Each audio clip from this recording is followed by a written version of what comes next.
Kale Harrison woke to the low, rhythmic hum that had become his clock. It wasn't mechanical but organic, like the pulse of a sleeping giant running through the walls of his cell.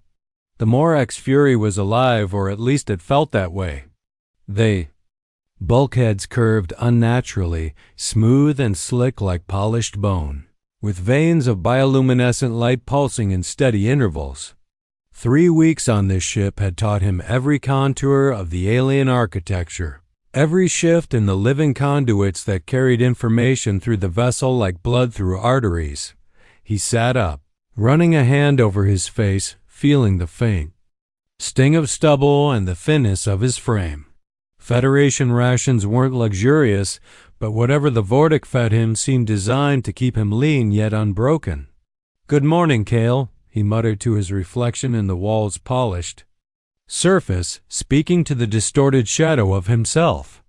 "Today's itinerary: cell time, exercise, and trying not to lose my mind while my silent friends stand there like statues." The door to his cell dilated open with a smooth ripple, as though the wall itself was exhaling. 2 guards stepped in, their crimson armor catching the pale bylight. The Crimson Legion. Kale had learned enough about them from whispered Federation intelligence to know they were the Vortic's elite, the kind of warriors who rarely missed, rarely spoke, and never forgave. These two fit that mold perfectly. "Morning, Lefty, morning." "Brick," Kale said, naming them as he always did. Lefty, for the slight nick on his left gauntlet. Brick, because nothing else about him suggested personality. The guards didn't respond. They never did. But Kale swore that sometimes, just sometimes, he saw their helmets tilt ever so slightly when he spoke, as if they understood him but chose silence as a weapon. He followed them into the corridor, the organic passage twisting and curving like the insides of some alien creature. The walls pulsed faintly, and conduits of light threaded through them, flickering with patterns he couldn't decipher. "I'll give you this," Kale said as they walked, his voice carrying lightly through. The alien quiet. "Your ship design? 0 sharp corners, no stubbed toes. It's cozy, in a sinister, we're probably gonna dissect you way." The guards made no move to stop him. Kale's sarcasm wasn't rebellion, not really. It was survival. If he didn't talk, the silence would crush him. And yet, beneath the jokes, a creeping unease lingered. The dreams had started his first night aboard, dreams of crystalline towers stretching into skies he'd never seen, of armored beings kneeling before a dais of blinding light, and of a language that wasn't his but felt etched into the marrow of his bones. Every time he woke, the words clung to him, alien syllables whispering from the edges of memory. The exercise chamber awaited him, a space that could morph its shape and form like liquid metal responding to invisible commands. Today, the walls shifted into handholds and jagged outcroppings, his daily climbing challenge. "Oh, we're upgrading the difficulty? What, did you guys finally decide I've been slacking?" Kale asked, rolling his shoulders as he began climbing. The words returned to him, threading through his mind like a melody he didn't want to hum but couldn't forget. He gripped a hold, swinging himself to the next ledge, and the phrase escaped his lips before he realized he'd spoken. "Keth Moran Valk," he whispered. The alien sound sharp but smooth, natural as breathing. The response was immediate. Both guards froze, their heads snapping toward him in perfect synchronization. Their posture stiffened, the subtle hum of their armor quieting as though even their weapons were listening. Kale hung there, one hand gripping the wall, staring down at him. "What?" he asked, his voice tense but steady. "Did I just say your mother's cooking is terrible or something?" Neither guard moved. Neither guard spoke, but the silence wasn't the same as before. It was heavier now, filled with recognition. Kale's pulse quickened. He dropped to the floor, landing lightly, his mind racing. "Keth Moran Valk," he repeated deliberately, testing the words. The guards didn't react with violence. They didn't move at all. They simply stared at him with an attention so sharp it felt like a knife on his skin. "Okay," Kale said quietly, his humor faltering for the first time. "That's new." And for the first time since his capture, Kale realized something he wasn't ready to admit out loud. He wasn't just a prisoner here. He was being watched, studied, maybe even tested.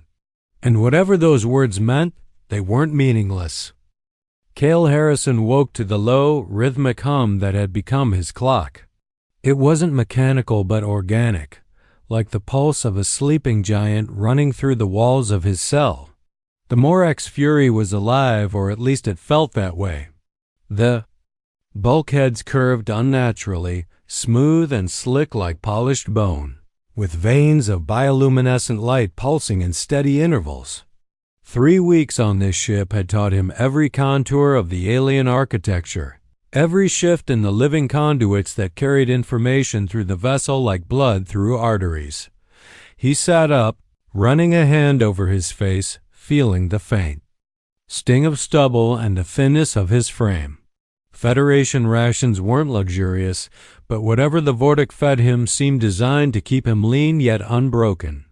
"Good morning, Kale," he muttered to his reflection in the wall's polished surface, speaking to the distorted shadow of himself.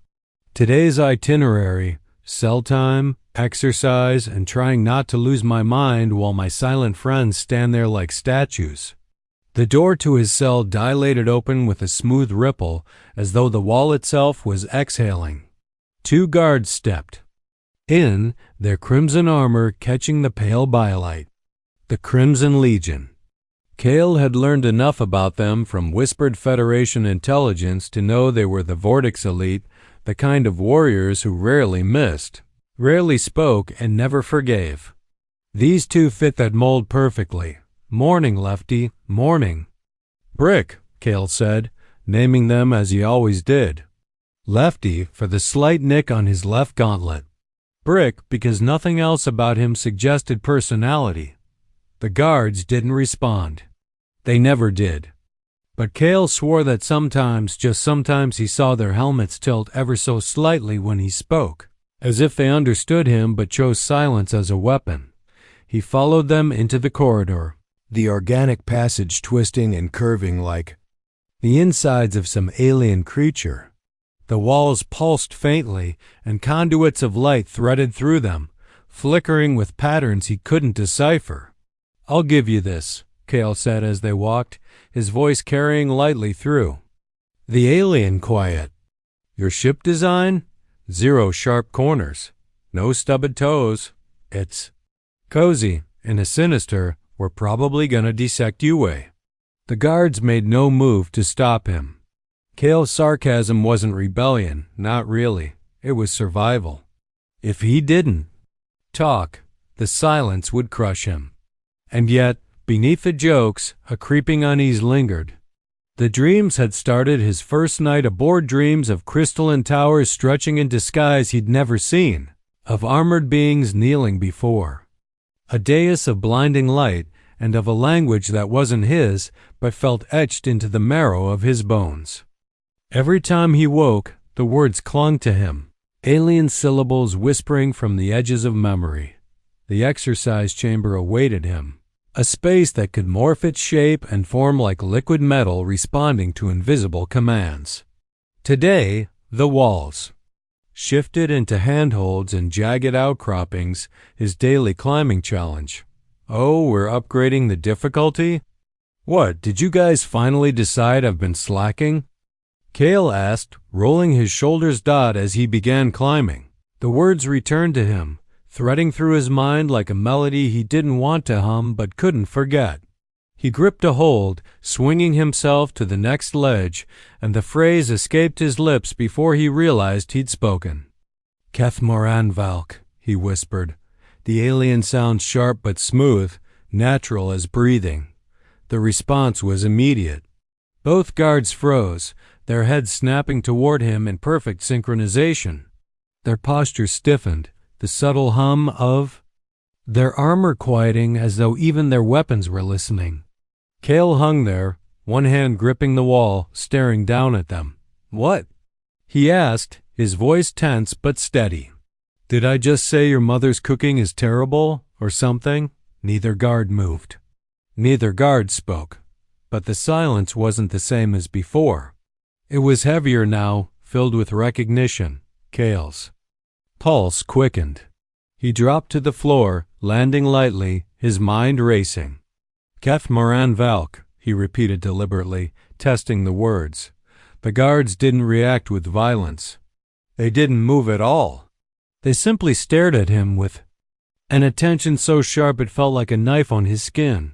"Okay," Kale said quietly, his humor faltering for the first time.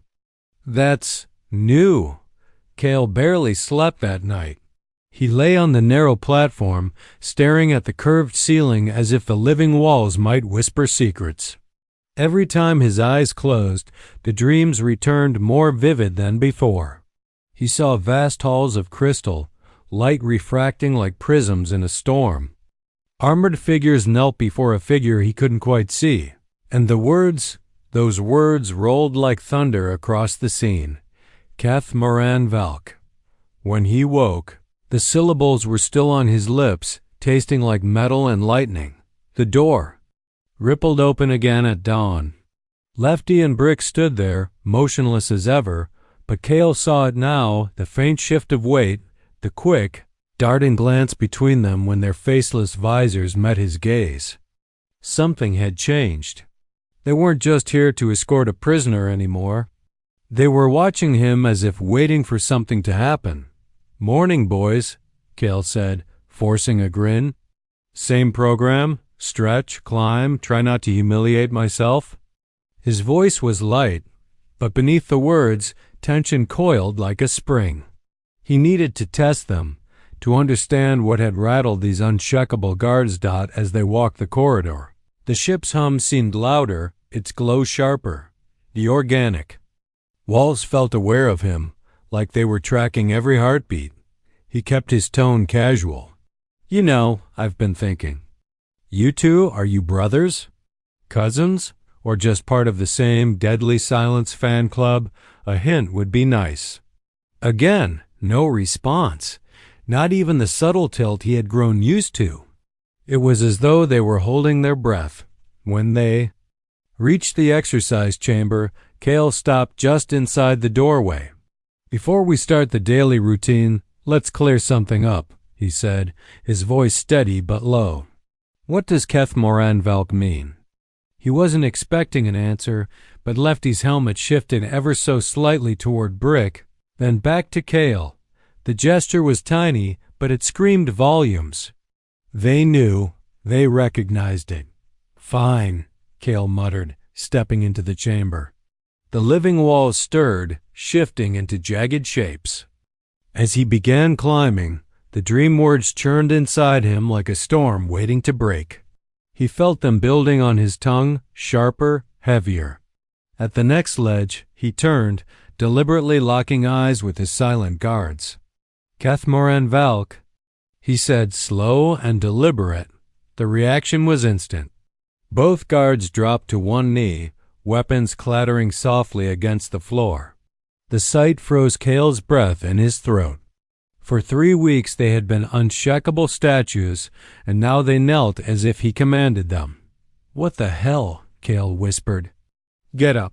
When they didn't move, he tried again, louder. "I said get up." His voice trembled slightly. But the guards didn't respond. They stayed bowed, motionless, waiting for something he didn't understand. Adrenaline surged through him. These were warriors trained to obey no one but their commanders, yet they dropped at a single phrase from his mouth. The dream language wasn't just random nonsense, it carried weight. Command. Authority.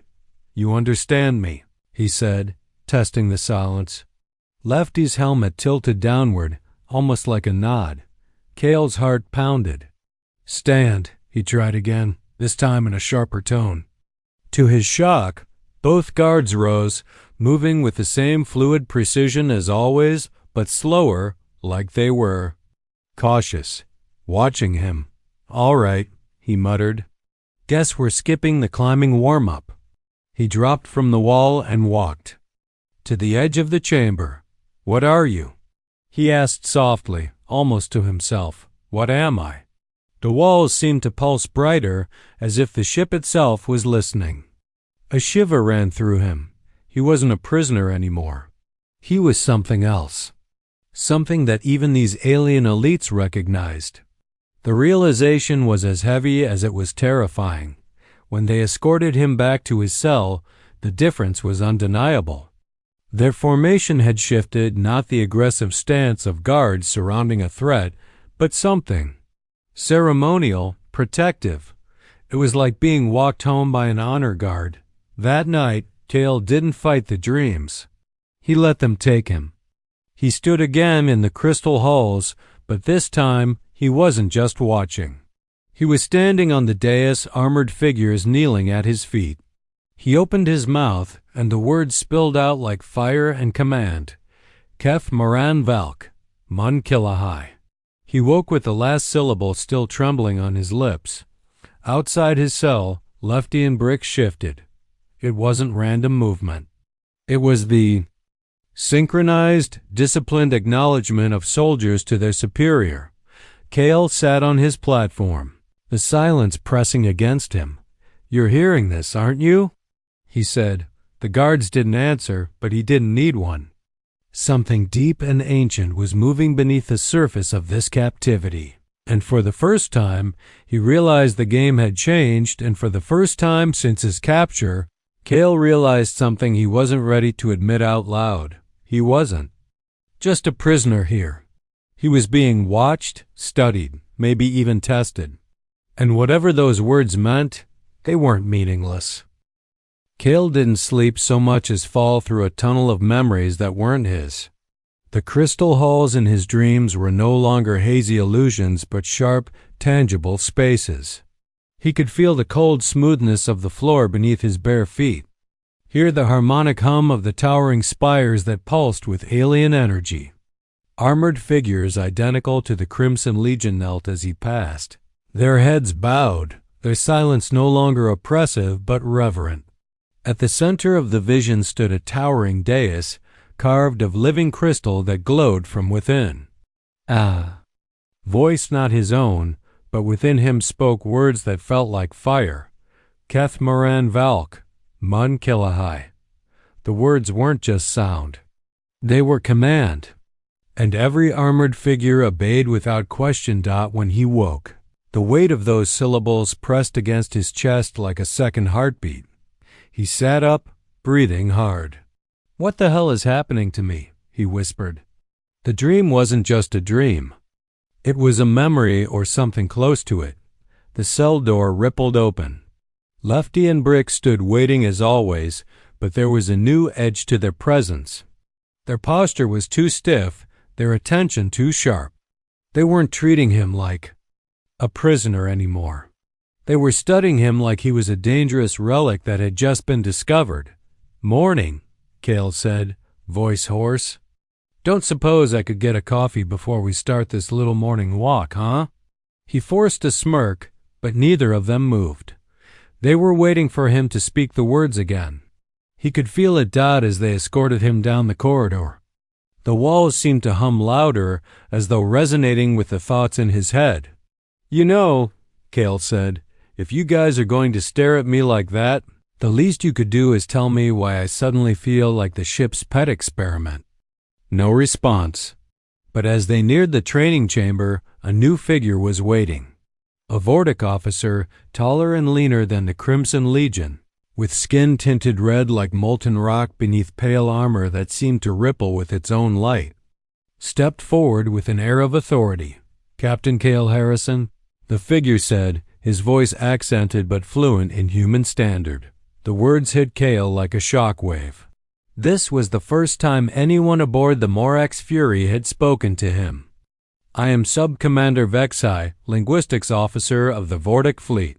"Well," Kale said, blinking, "was starting to think I'd have to teach myself your language using interpretive dance. Guess this is an improvement." Vexai's expression didn't shift. He studied Kale with an intensity that was unnerving. You spoke words yesterday that you should not know. Ancient words. Do you remember them? Kale's mind raced. He didn't want to admit how deeply the dreams were consuming him, but something in Vexai's tone told him the truth was unavoidable. Yeah, Kale said carefully. Keth Moran Valk, ring a bell? The effect was immediate. Vexai's skin shifted color subtly, dark crimson rippling across his features in what Kale guessed was shock or awe. The Crimson Legion guards tilted, their heads slightly, as though reaffirming the memory of yesterday's event. Those words, Vexai said slowly, are from Vihak, the language of command used by the ruling bloodlines of the Vortic Empire.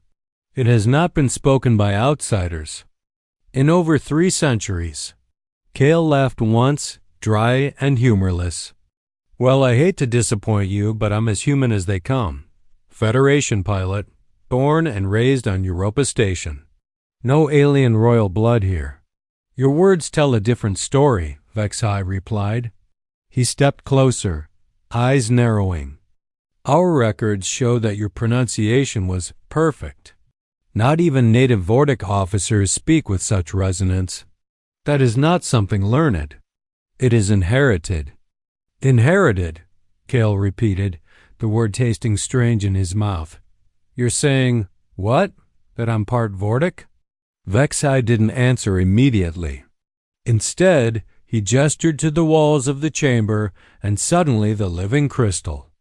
Surfaces began to glow brighter, their harmonics vibrating in sync with Kale's breathing. It was as if the ship itself was reacting to him. The crystals recognize your voice, Vexai said finally. Only those of the royal line can command. Them. Kale stared at the walls, feeling his skin prickle as the bioluminescent conduits pulsed in rhythm with his heartbeat. This is insane, he whispered. I'm not your heir, your king, or whatever you're looking for. I'm just me. Vexai studied him for a long moment, then nodded once, as though confirming a decision. You will be taken to Morax Prime. The High Commander will decide if you are who the crystals believe you to be. Kale's blood ran cold. And if I'm not? Then you will be processed, Vexai said simply, as any enemy prisoner would be, which means... Kale's voice hardened. Execution. Vexai didn't flinch. If you are who I suspect you are, that will not happen. Kale turned slowly toward the glowing walls, his reflection warped and alien. For the first time, he wasn't sure which side of the mirror he belonged to. The descent to Morax Prime was unlike anything Kale Harrison had ever experienced. The Morax Fury pierced the clouds of the alien world with a grace that felt almost alive, the ship's bioluminescent veins glowing brighter as if sensing the proximity of its home. Through the viewport, the planet unfolded on a world of crystal spires rising like frozen lightning from sprawling organic cities. Networks of glowing conduits crisscrossed the landscape, pulsing with energy that resonated deep in Kale's bones. He could feel the planet as if some buried part of him recognized it. The Crimson Legion escorted him in perfect formation, their crimson armor polished to a mirror finish, weapons cradled not in readiness but in ceremonial display. Kale tried to hide the unease coiling in his gut. He wasn't just a prisoner anymore. He was a curiosity, a potential threat, maybe even something more. The thought made his chest tighten. This is where I find out if I'm a long-lost alien. Prince or just the unlucky idiot who can pronounce weird dream words, he muttered under his breath.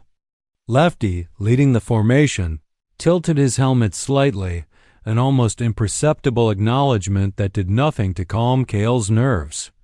The landing bay was immense, its floor a seamless stretch of polished crystal that reflected the alien sunlight in 1,000 fractured rainbows. Hundreds of Vortic warriors stood at attention, lining the path that led into the heart of the fortress. As Kale walked between them, every step echoed, swallowed by the strange acoustics of the place. Not a single warrior moved. Their visors were fixed on him, and in that silence, Kale felt like he was walking into the jaws of history. Subcommander Vexai appeared at the entrance to the fortress, his red-tinted skin glowing faintly under the light. "Captain Harrison," Vexai said, his voice carrying an unnatural resonance that reverberated through the crystalline walls. "This is the Judgment Chamber. You will stand before the High Commander of the Vortic Empire. Do not speak unless addressed. Do not move unless instructed." "Got it," Kale said, though the words tasted like dust. His heart thudded in his chest, each beat syncing with the hum of the structure around him. He couldn't shake the feeling that the building itself was watching him. The Judgment Chamber was unlike anything Kale had ever seen. It wasn't just a room, it was a living cathedral. Crystalline formations sprouted from the floor and arched overhead, glowing veins of energy tracing patterns that pulsed like a heartbeat. Every breath he took seemed to set the crystals vibrating, their resonance filling the chamber with a low, harmonic hum. At the center of the chamber sat the High Commander. His armor was crimson and gold, etched with intricate patterns that seemed to shift like molten metal. His face bore ceremonial scars, each mark a testament to battles fought and won. When his eyes locked on Kale, it was like being pinned beneath a blade. "Human," the High Commander said, his voice deep and unyielding. "You stand accused of trespassing into Vortic sovereign space, of espionage, and of violating our sacred borders. What do you have to say for yourself?" Kale swallowed hard but forced his voice steady. "I was conducting a reconnaissance mission under Federation orders. If you call that trespassing, that's between your lawyers and mine." A ripple of sharp murmurs moved through the gathered nobles. Vexai shot him a look that screamed, "Watch your tone," but the High Commander raised a hand and the room fell silent. His gaze narrowed, cutting through Kale like a scalpel. "You speak boldly for a prisoner," he said. "Perhaps you do not understand where you stand." Kale felt the weight of 100 armored warriors' eyes pressing down on him, but something inside him, the same strange instinct that had whispered dream words to him in the dark, refused to bend. "I understand," Kale said, "but I also know that I'm not here by accident. You've been watching me, testing me. You want to know why I can speak your ancient words, don't you?" The High Commander's expression didn't change, but the room's hum shifted, growing sharper, as if the crystals themselves were listening. "If you know the ancient language," the High Commander said, his voice suddenly quiet and dangerous, "then speak." "Show me," Kale hesitated. His heart pounded so hard he thought it might crack his ribs. The dream words swirled in his mind, demanding to be spoken, heavy with meaning he didn't fully understand. Slowly, deliberately, he raised his head. "Kef. Moranvalk," he said, his voice firm, resonant. The effect was instantaneous. Every Vortic warrior in the room, including the High Commander's personal guard, dropped to one knee. The crystals flared to life, blazing so brightly the entire chamber was drenched in white light. A deep hum filled the space, shaking the ground beneath Kale's feet. He stood frozen, the power of the words vibrating through his chest. Even the High Commander's eyes widened. He remained standing, but for the first time there was no mistaking the shock on his face. "Who taught you these words?" he demanded. His voice strained. Kale's throat felt dry, but he answered honestly, "No one. I dream them. They come to me." The High Commander descended from his dais, his steps echoing like thunder. He stopped just inches from Kale, studying him with unnerving intensity. "Those words are not merely commands," he said. "They are the language of kings." The voice of bloodlines thought lost. Kale's breath caught. "Are you saying?" "You," the High Commander interrupted, "will be tested. If what I suspect is true, then you are not a prisoner. You are the heir of a line we believe dead for 3 centuries. The chamber fell into absolute silence. The warriors, still kneeling, waited for what came next. Kale felt the weight of every eye on him, the alien energy humming through the crystals and into his bones. For the first time, he wasn't sure if he wanted the truth. The days following Kale Harrison's stunning command of the ancient words were a blur of ceremonies, veiled hostility, and suffocating expectations. His life aboard the Morax Fury had been defined by isolation and silence, but here on Morax Prime, every step he took was watched, recorded, analyzed. To the Vortic, he was no longer just a Federation pilot, he was a puzzle piece that didn't fit, a potential heir to a bloodline they thought extinguished. And that made him both a prize and a threat. The fortress city's grand corridors were lined with crystalline spires that pulsed faintly as he walked past, as if they recognized him. The sensation unnerved him.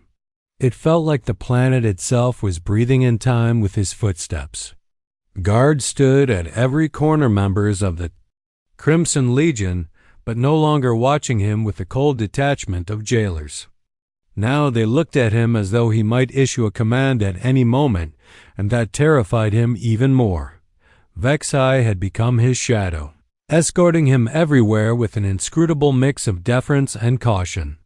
You should not speak the royal language unless you understand its weight, Vexai said one morning as they climbed the steps to the Imperial Hall. His voice was softer now, almost careful. Each word you utter carries echoes of law, authority, and blood. It can compel warriors against their will. It can ignite old feuds. Kale snorted, though the edge of fear in his voice was impossible to hide. Yeah, I noticed. Last time I said a few words, half the room dropped to their knees. Didn't exactly see that coming. Vexai's expression darkened. There are factions who would kill to silence those words forever. They fear what you represent. And what do I represent exactly? Kale asked, stopping to face him. Because the last time I checked, I'm just a guy who was unlucky enough to get shot down in your space.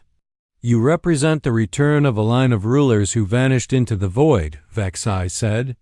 If your blood resonates with the crystals, it means you are bound by rights and claims that could shake the Empire's foundation. That was when Kale understood. The kneeling wasn't just respect. It was recognition. And recognition in a place like this meant danger. That evening, as he sat in his temporary quarters, the dreams returned, but this time they were sharper, almost violent. He saw the faces of armored warriors, but not kneeling in worship. They were fighting, turning their blades on each other while voices shouted commands in the ancient language. Man Kilahai Vexthal. The words rolled through his mind like thunder, and when he woke, his body was shaking as though he'd been in the middle of the battle, himself. He barely had time to catch his breath before the attack came. The first sign was the flicker in the crystalline walls, the glow sputtering like a candle. Then came the sound too soft of armored footsteps approaching. Lefty and Brick, who had been stationed outside his door, stiffened, their hands flying to their weapons. The door burst open with a ripple of light, and 3 Vortic soldiers rushed in, their armor painted black instead of crimson, their movements sharp and merciless. Kale's heart stopped. He wasn't armed, and the room had nowhere to hide.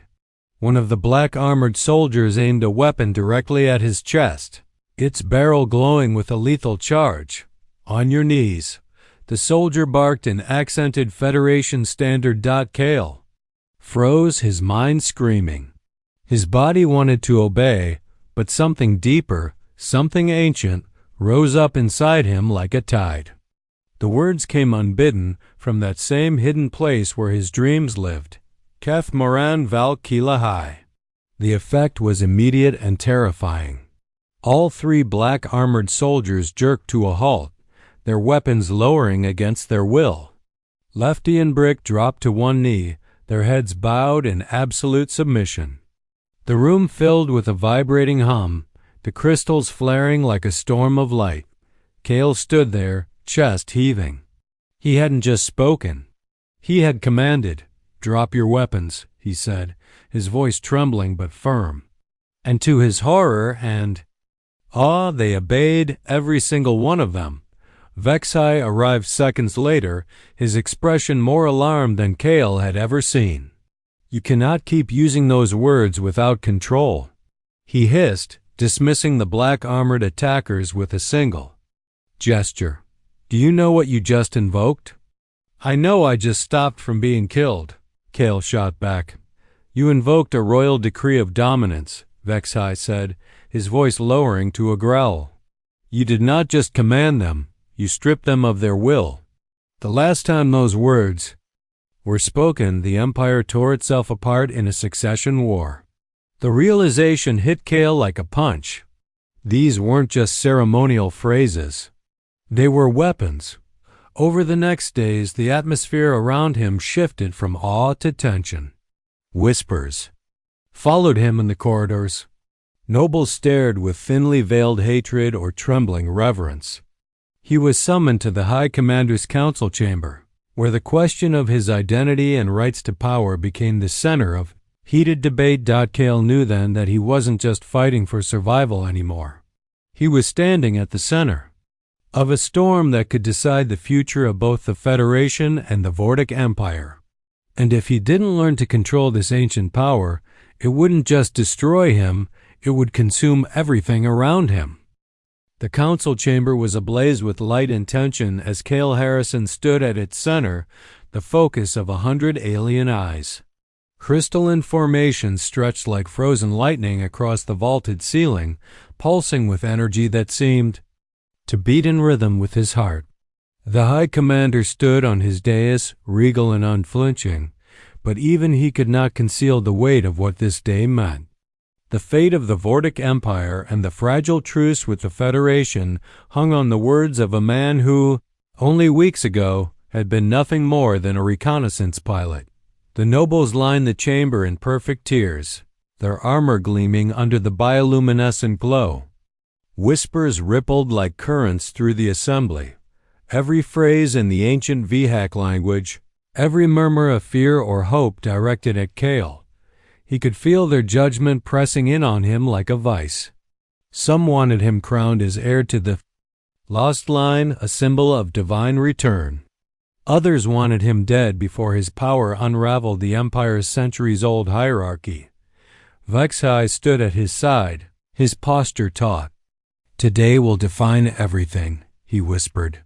"You will either unite this chamber or plunge it into chaos. Choose your words carefully."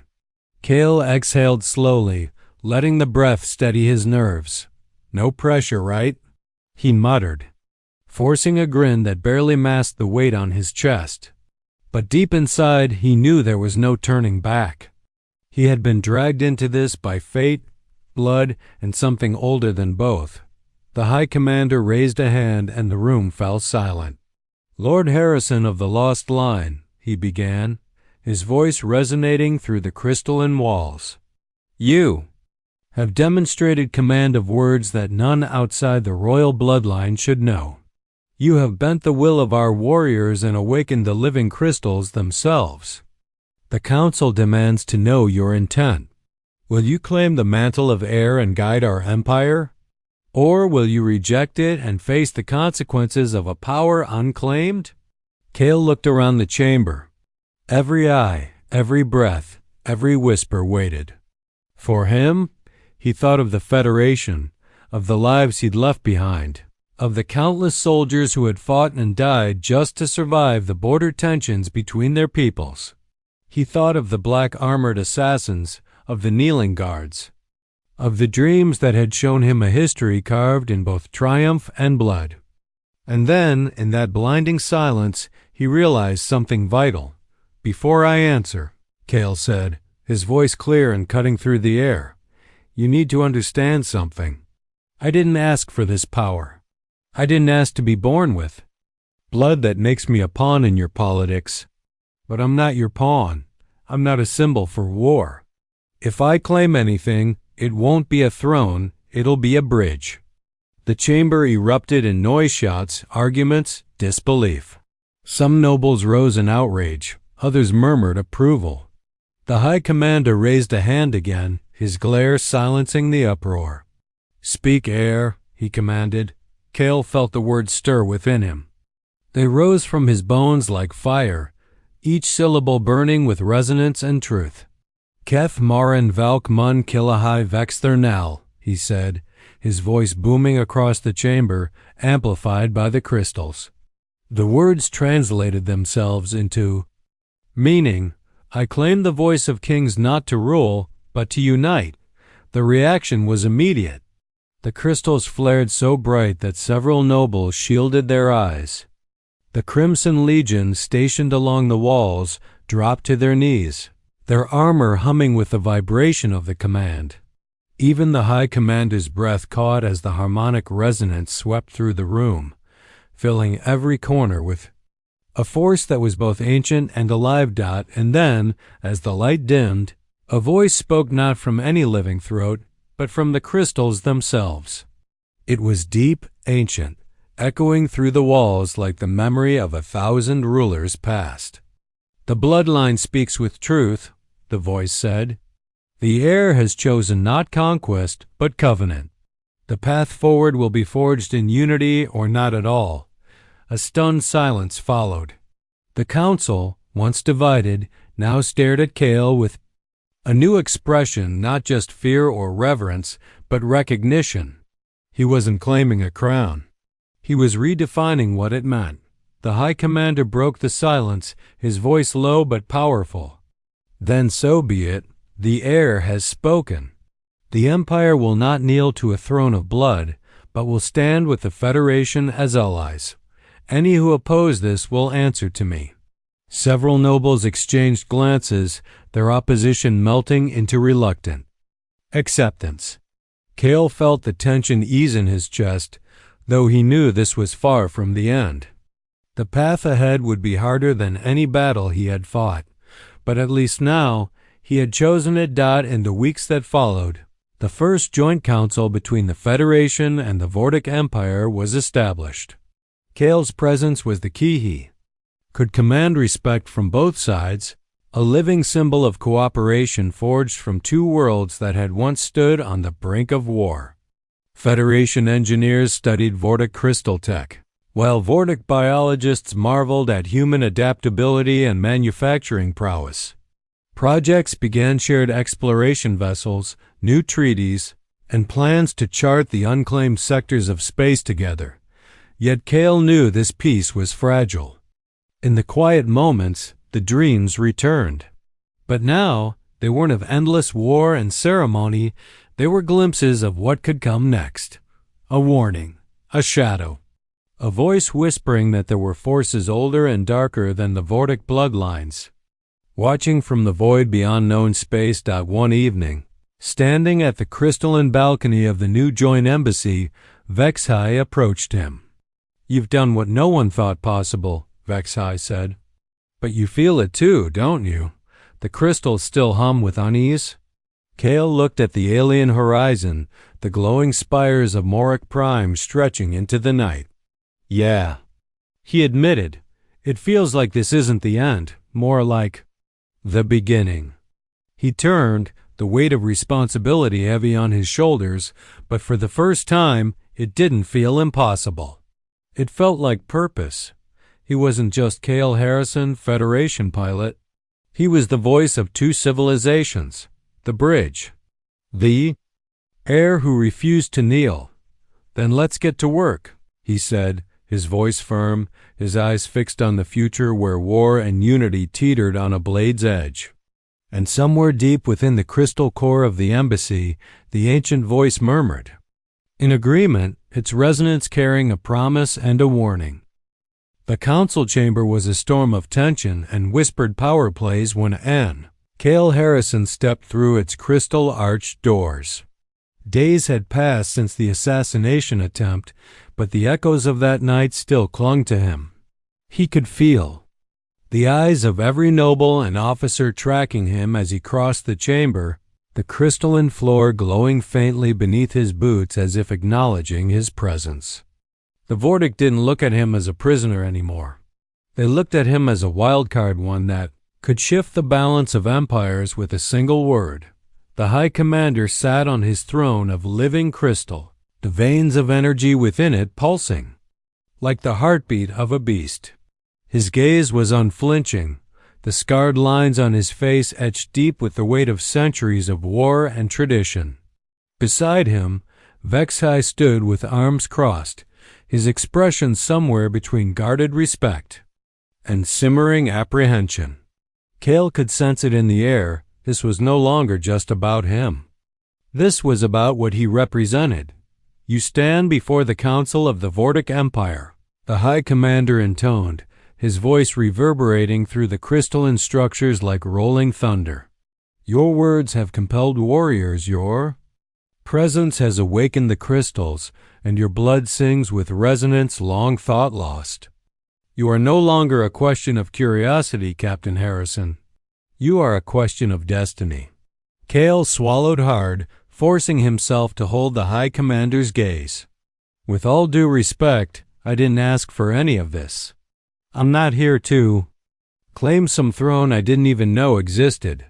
I just want to make it out of this alive." A murmur spread through the assembled nobles, a mixture of shock and disdain. Kale's defiance wasn't what they expected. Vexai stepped forward, his voice calm but edged. "Lord Harrison, whether you accept the mantle or not, your bloodline binds you to this empire. Refusing it will not erase the truth. It will only invite chaos." "Chaos?" Kale repeated, his tone sharp. "I've seen chaos. Chaos is 3 guys in black armor trying to cut me down while I'm unarmed. If me being some lost heir is supposed to stop that, then you'll have to forgive me for having a few questions first."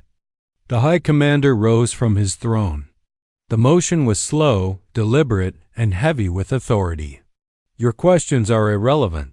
The crystals have spoken. They recognize you as the voice of command, the heir of a line that vanished into the void. That means you wield power greater than rank or council decree. That means—" The chamber suddenly flared with light. The crystals vibrated with an intensity that made the floor tremble.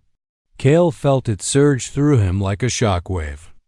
The words rose unbidden to his tongue again, as though some ancient part of him was waking up. He clenched his fists, trying to resist, but the hum was too strong. He heard himself speak, the syllables cutting through the air with terrifying clarity. "Kethmaran Valkman Kilahai Vexther." Every Vortic in the chamber dropped to their knees. The silence that followed was absolute. Kale's breath came ragged and uneven. He hadn't just spoken. He had commanded an entire room of warriors and leaders without intending to. Even the High Commander, standing tall, looked at him with an expression that was no longer just respect or suspicion, it was fear. "You do not understand what you've just done," Vexai said, his voice low and shaking slightly. "Those words, they are the oath of dominion. Only the highest bloodline, the line of kings, could invoke such a command." Kale's voice cracked as he tried to speak. "I didn't mean to—" "You don't need to mean it," Vexai interrupted. "The language responds to what you are, not what you intend." The High Commander stepped closer, his scarred face unreadable. "Do you understand now why we cannot ignore your existence? You have the authority to unmake armies, to bend the will of any Vortic soldier alive. That power. In the wrong hands, it could tear this empire apart." Kale looked around the room. The nobles who had moments ago stared with disdain now bowed, their heads trembling, unwilling to meet his eyes. He felt the weight of it, the crushing responsibility of a power he neither wanted nor fully understood. "Then teach me," he said finally, his voice steady despite the storm inside him. "If this power is real, I need to know how to control it. Because if I don't, I'll end up destroying more than just myself." The High Commander regarded him for a long, tense moment, then nodded once. "Very well. You will learn. But understand this, heir of the lost line, your power is not yours alone. It belongs to the blood of our people. If you misuse it, even once, they will turn on you, and I will not stop them." Over the next days, Kale was thrust into relentless training. Vexai guided him through the intricate cadences of the ancient Vhack language, teaching him that each syllable carried not just meaning but intention, a resonance that wove directly into the living crystal technology of the Vortic. The more he learned, the more he felt the weight of history pressing down on him. He could sense the memories of the bloodline, the wars they had fought, the alliances they had forged and broken, but the whispers of dissent didn't fade. Assassins struck twice more, each attempt more desperate than the last. Kale's power saved him both times, but each use of the royal commands left him shaken, the force of it burning through him like fire. He was becoming something else, someone else, and he wasn't sure if the man who had once been Kale Harrison would survive the transformation. On the eve of a critical council vote, when both the Federation and the Vortic Empire were poised to decide whether he would serve as a bridge between their worlds or be executed as a dangerous anomaly, Vexai delivered a chilling warning. "Tomorrow," Vexai said, "you will speak before the full council. They will ask you to choose. If you choose wrong, this alliance will collapse, and both our civilizations will plunge into war." Kale stared out the crystalline window at the alien skyline, its spires glowing like frozen lightning. "I didn't sign up to be anyone's savior," he said quietly, "but I'll be damned if I let this spiral into another war because no one was willing to stand up and try." Vexai's voice softened. "Then prepare yourself, because tomorrow you will not speak as a prisoner or even as a pilot. You will speak as the heir, and the Empire will listen."